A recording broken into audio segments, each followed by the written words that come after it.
अध्यक्ष हमने चौधरी जी और जितने साथी बजरू मंडल के इस कार्यक्रम में चल रहे हैं। आज मैं पिपरा घाट से आपके बीच में आया हूँ। इसके बाद जाना है थाला,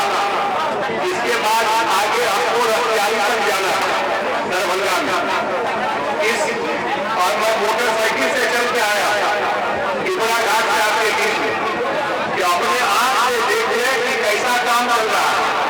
कमला पर आज तक चले हुए नैया बनने शुरू बने, उससे पहले साइकिल पर चलने में दिक्कत हुई। जौन से काज शुरू बने कि कैन चौड़ा रोड हो गए आगे तक नहीं रहते इतना साल तक एक पर पीछ हो जाए। आप आज सोचियो जौन एक पर कितना घाट का झंझारपुर तक पीछ भ जाते तो एत से झंझारपुर जाए में कतेका लगते हाईवे पर बताओ 10 मिनट में।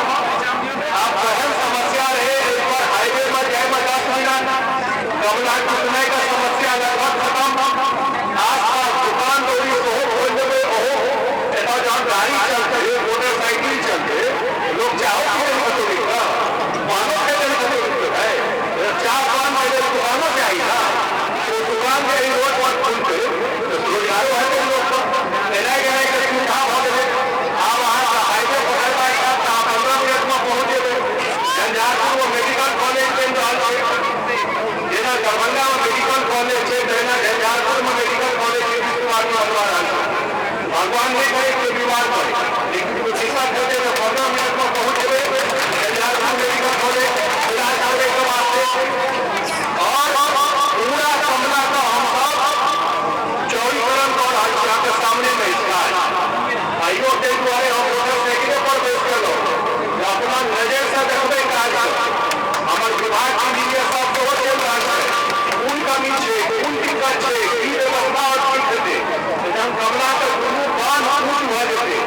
रोड वही देते जयनगर में बड़ा ट्रेन रहा कहन है ऐसे कहीं की हाल रहे चले कमला का काट कर दो 4 महीना पता है परिस्थिति में लोग रहे चले एक के जानी पूरा कंप्लीट हो जाते बांध टूटने की समस्या लगभग खत्म हो जाती महीने भी कोई करते गलत बात लेकिन लगभग खत्म हो जाती। कमला का काय के द्वारे यात्रा पर निकल गए और विभाग में हमारा मुख्यमंत्री जी से जुड़े थे वह विभाग जल संसाधन विभाग की काम कर रहा नहीं भेज 2023 में काज से पूरा करा आज हम पूरा करा दे उद्घाटन में 15 वर्ष में काम उद्घाटन करे वास्ते नीतीश कुमार जी मुख्यमंत्री जी का मन के चलिए यहाँ चलिए अपना नजर से हम सब रोड करिए प्रयास करवे मुख्यमंत्री जी का गाड़ी को बैठाता ही रोड पर रोड पर और हमारा तो सबसे बेसी खुशी भ रहा जे अब कतेक सुविधा भ जाते इंसान पर रोड बन जेते और जब मंत्री बनल 19 में ओहि बेर कमला में क्या काम टूट गए पहले रखवारी का कते दूर से पहले रखवारी में टूट गए बड़का पंचायतें इसे रखवारी में टूट गए क्या काम टूट गए कते को लोग का दिक्कत हो चले क्या जान दे कई देर से कमला में की व्यवस्थित हो गए सैकड़ों करोड़ खर्चा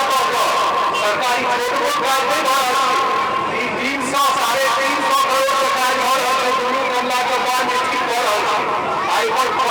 पक्का रोड बन गई पक्का रोड बनने के बाद कई पर हमारा लोग ये सभी गाड़ी चला लगा रहा कई पर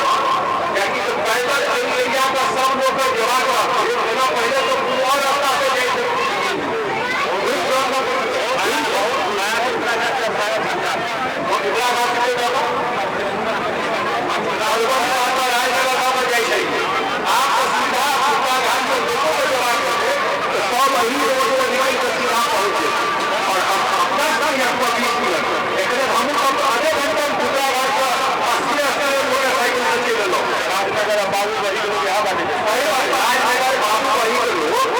जमीन का कीमत कैसे पड़ते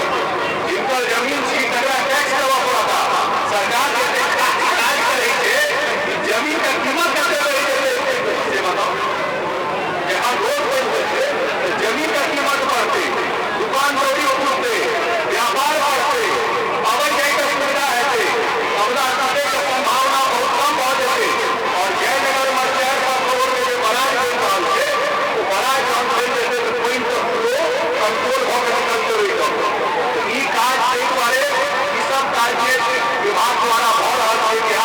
द्वारा भऽ रहल छै हम आँखि से देखे के लेल आइ कमला यात्रा पर हम निकल रहा पिपरा घाट आइ पूरा दिन से आ काल्हि से दरभंगा से हम कुशेश्वर स्थान पूजा में कमला जाइ छलियै जयनगर में नेपाल से इंटर करे छै आ जयनगर से जाइ छै पूजा में जाकर कोठी में कमला मिल जाइ छै तो अंतिम पॉइंट में कमला छै ओतऽ तक जेबै जे देखे के बाद और कमला महारानी की कहै छै कि भाई सबके कल्याण करती कते लोग चोरी करे छै कते लोग जाकर पूजा पाठ करे छै आइ कमला का व्यवस्था ठीक हो जाए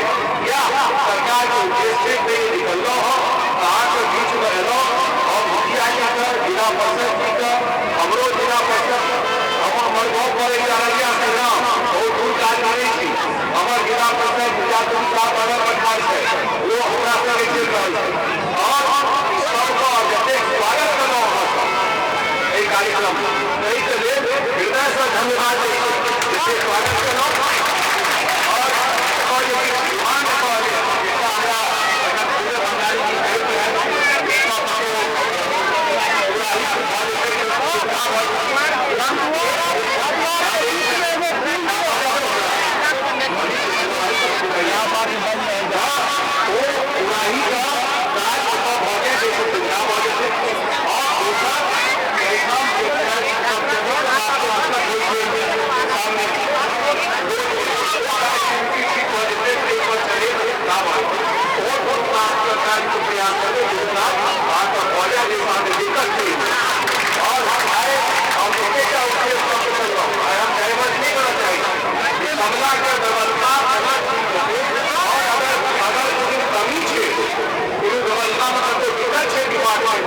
कमजोरी बुझा रहा है हमर विभाग का लोग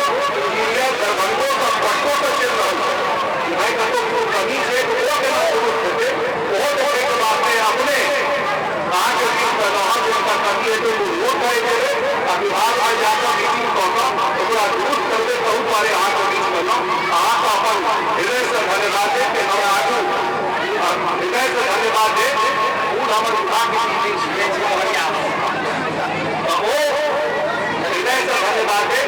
और आपको हमारा लंबा कार्यक्रम है बात का समाप्त करेगी बहुत